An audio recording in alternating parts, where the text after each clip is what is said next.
Dobrodošli na kurs Excel 2010 noviteti.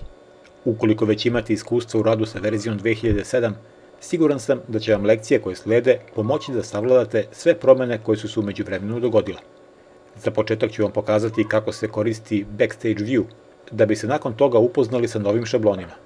Takođe ćete videti kakva poboljšanja ova verzija Excela donosi na polju analize podataka i povezivanju sa drugim računarima. Pored toga, naučit ćete kako se vrši konverzija dokumenata i njihovo deljenje u okviru manje ili veće grupe korisnika. Na ovom kursu ćete videti i kako se koriste takozvani mali grafikoni, tiny charts, koji mogu da stanu u skoro svaku ćeliju.